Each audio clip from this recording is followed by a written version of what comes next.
नमस्कार, दिन भर की बड़ी खबरों में आपका स्वागत है। मैं हूं प्रिया और आइए नजर डालते हैं अब तक की कुछ मुख्य खबरों पर। सबसे पहली खबर, उत्तर प्रदेश के देवरिया में एक बड़ा दिल दहलाने वाला हादसा सामने आया है।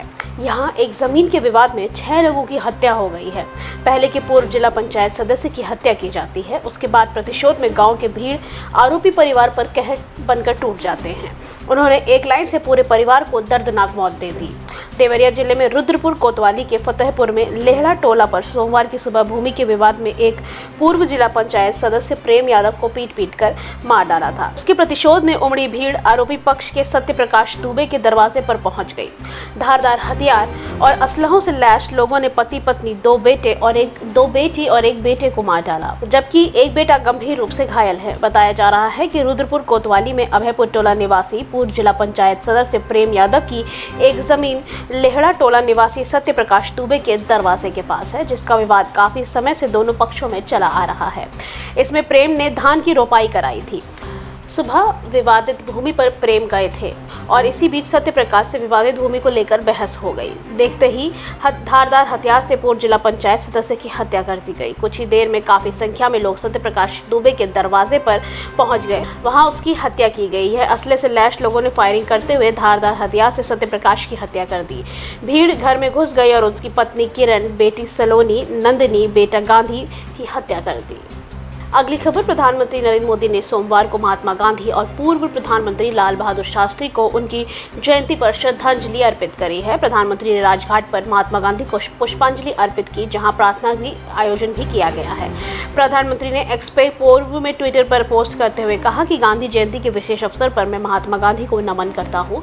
उनकी कालजयी शिक्षाएं हमारे मार्ग में रोशन करती रहती हैं। प्रधानमंत्री का प्रभाव वैश्विक है, जो पूरी मानव जाति को एकता और करुणा के आगे बढ़ाने के लिए प्रेरित करता है।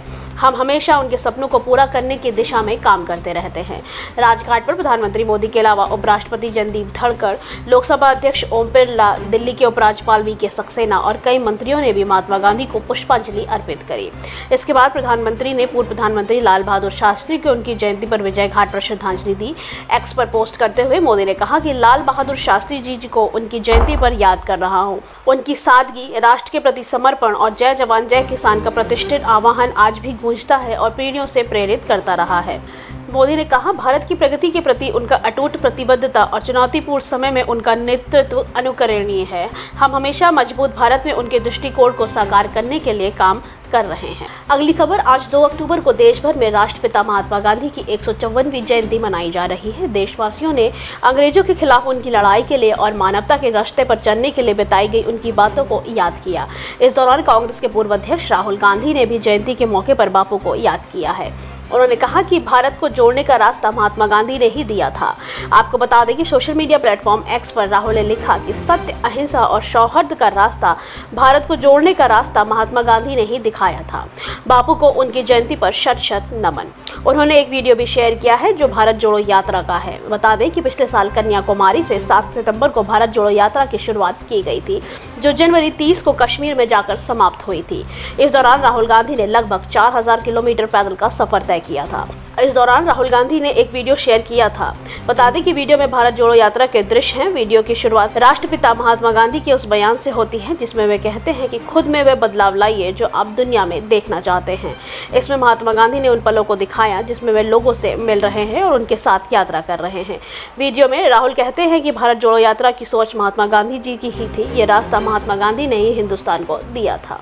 अगली खबर, स्पेस एक्स के संस्थापक और सीईओ एलन मस्क ने कनाडा में अभिव्यक्ति की आज़ादी को दबाने का आरोप लगाया और जस्टिन ट्रूडो सरकार की आलोचना की है। उन्होंने ट्वीट किया कि ट्रूडो कनाडा में अभिव्यक्ति की स्वतंत्रता को कुचलने की कोशिश कर रहे हैं, ये शर्मनाक है। एलन मस्क का ट्वीट कनाडा के सरकार के एक हालिया आदेश के बाद आया है। इस आदेश में ऑनलाइन स्ट्रीमिंग सेवाओं को सरकार के साथ औपचारिक तौर पर रजिस्ट्रेशन करने का अनिवार्य कर दिया गया है। कनाडाई सरकार के आदेश दिया है कि कनाडा में किसी भी तरह के ऑनलाइन स्ट्रीमिंग प्लेटफॉर्म शुरू करने से पहले सरकार को जानकारी देनी होगी। आदेश में यह भी कहा गया है कि सभी ऑनलाइन प्लेटफॉर्म को कनाडा में अपनी गतिविधियों पर जानकारी देनी होगी। इसके साथ ही $1 करोड़ सालाना कमाने वाली ऑनलाइन प्लेटफॉर्म को 28 नवंबर 2023 तक रजिस्ट्रेशन फॉर्म जमा करना होगा। इस फैसले के बाद ही एलन मस्क ने एक पत्रकार को ट्वीट पर जवाब देते हुए ट्रूडो पर निशाना साधा था। ट्रूडो सरकार पर अभिव्यक्ति की आज़ादी को दबाने का पहले भी आरोप लग चुका है। फरवरी 2022 में कनाडा के इतिहास में पहली बार आपातकालीन शक्तियों का इस्तेमाल किया गया। उन्होंने वैक्सीन की अनिवार्यता को लेकर ट्रक ड्राइवरों के विरोध को दबाने के लिए अपनी सरकार को ज्यादा शक्तियां दी थी। कनाडा के प्रधानमंत्री जस्टिन ट्रूडो देश के भीतर कई समस्याओं से जूझ रहे हैं। उस देश में महंगाई, रहन सहन के बढ़ते खर्चों की वजह से लगातार आलोचना का सामना करना पड़ता है। इसके अलावा पूर्व में नाजी सैनिक को कनाडाई संसद में सम्मानित किए जाने को लेकर भी उन पर विपक्ष ने उनकी काफी आलोचना की थी। अगली खबर, दिल्ली पुलिस ने सोमवार को बड़े पैमाने पर तलाशी अभियान के बाद राष्ट्रीय जांच एजेंसी ने आईएस के 3 संदिग्ध आतंकवादियों को गिरफ्तार किया है। दिल्ली पुलिस के मुताबिक मॉड्यूल विदेश स्थित हैंडलर से निर्देश लेकर उत्तर भारत में आतंकी घटनाओं को अंजाम देने की योजना बना रहे थे। पुलिस ने कहा कि आईईडी निर्माण के लिए इस्तेमाल होने वाली संदिग्ध सामग्री सहित आपत्तिजनक सामग्री बरामद की गई है। संदिग्ध आतंकवादियों में से एक की पहचान शहनवाज के रूप में की गई है और एनआईए द्वारा 3 लाख रुपए के इनाम की घोषणा के कुछ ही दिनों बाद दिल्ली पुलिस ने की स्पेशल सेल ने उसे गिरफ्तार किया है। दिल्ली पुलिस ने कहा कि दिल्ली पुलिस स्पेशल सेल ने एनआईए के मोस्ट वांटेड आतंकवादी शहनवाज उर्फ शाफी उज़्मा को गिरफ्तार किया है। एनआईए की गिरफ्तारी आतंकवादी शहनवाज पर 3 लाख रुपए का इनाम रखा था। पिछले महीने एनआईए ने पुणे आईएएस मॉड्यूल के मामले में वांछित शहनवाज सहित 4 आतंकी संदिग्ध की तस्वीर जारी की थी और उनके बारे में विश्वसनीय जानकारी देने के लिए प्रत्येक को 3 लाख रुपए का इनाम देने की घोषणा भी जारी करी थी और उनके बारे में विश्वसनीय जानकारी देते हुए प्रत्येक को 3 लाख रुपए का इनाम देने की घोषणा की थी। गिरफ्तार करना था। एजेंसी ने कहा कि सूचना देने वाले की पहचान गोपनीय रखी जाएगी। पुलिस ने बताया कि पेशे से इंजीनियर शहनवाज पुणे की पुलिस की हिरासत से भाग गया था और दिल्ली में रह रहा था। दिल्ली पुलिस स्पेशल सेल ने कुछ अन्य लोगों को भी हिरासत में लिया है। आगे जांच चल रही है। शहनवाज को पुणे पुलिस ने 17-18 जुलाई को मध्यरात्रि उस समय पकड़ा था जब वे पुणे के कोथरूड इलाके में एक मोटरसाइकिल चोरी करने के लिए कोशिश कर रहा था। जांच के दौरान यह पता चला कि एक विदेशी आधारित हैंडलर ने शहनवाज को एक आतंकी हमले को अंजाम देने के निर्देश से 2 अन्य आतंकी गुर्गों के संपर्क में रखा था। अगली खबर, प्रधानमंत्री नरेंद्र मोदी ने चित्तौड़गढ़ के सवालिया सेठ मंदिर में दर्शन और पूजा अर्चना की है। प्रधानमंत्री नरेंद्र मोदी ने राजस्थान के चित्तौड़गढ़ में 7,000 करोड़ रुपए से अधिक की विभिन्न विकास परियोजनाओं का अनावरण किया है। पीएम मोदी ने कहा कि आज चित्तौड़गढ़ में 7,200 करोड़ रुपए के परियोजनाओं का उद्घाटन किया गया है। गैस आधारित अर्थव्यवस्था का आधार मजबूत करने के लिए देश में गैस पाइपलाइन नेटवर्क बिछाने का प्रयास चल रहा है। इस उद्योग का विस्तार होगा और रोजगार के अवसर भी मिलेंगे। प्रधानमंत्री चित्तौड़गढ़ में गैस आधारित अर्थव्यवस्था को बढ़ावा देने के लिए मेहसाणा, भटिंडा, गुरदासपुर पाइपलाइन राष्ट्र को समर्पित कर रहे हैं। इस पाइपलाइन के निर्माण में लगभग 4,500 करोड़ रुपए की लागत आएगी।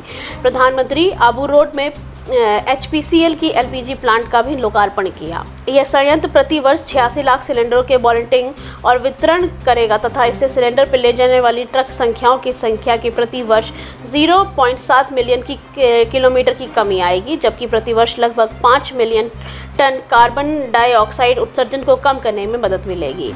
अगली खबर, कांग्रेस के प्रदेश प्रभारी सुखजिंदर सिंह रंधावा ने प्रधानमंत्री नरेंद्र मोदी को सिखों को बदनाम करने का आरोप लगाया है। जयपुर में PCC वॉर रूम में मीडिया से बात करते हुए रंधावा ने कहा कि पीएम नरेंद्र मोदी ने पहले मुसलमानों को बदनाम किया, अब सिखों को बदनाम कर रहे हैं। ऐसे अल्पसंख्यक कहां जाएंगे? खालिस्तान के मुद्दे पर बोलते हुए रंधावा ने कहा, जो विषय पंजाब में आतंकवाद के समय राष्ट्रवादी मुद्दा नहीं बना, उसे प्रधानमंत्री अंतर्राष्ट्रीय मुद्दा बना दिया।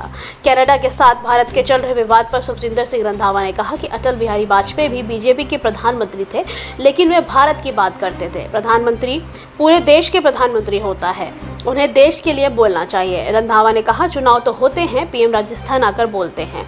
अगर महिलाओं पर अत्याचार हो रहा है तो क्या उन्हें मध्य प्रदेश में यह नजर नहीं आता? जो हमारे नागरिक नहीं हैं उन्हें खालिस्तानी कहकर पीएम पंजाबियों पर सवाल उठा रहे हैं।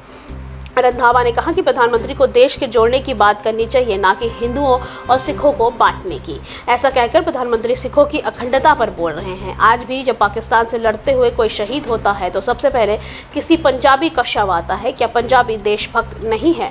प्रधानमंत्री मोदी इस बार क्यों नहीं बोलते? क्या पीएम हमें बदनाम करना चाहते हैं? आज के लिए बस इतना ही। बाकी खबरें जानने के लिए देखते रहिए द पब्लिक इंडिया। धन्यवाद।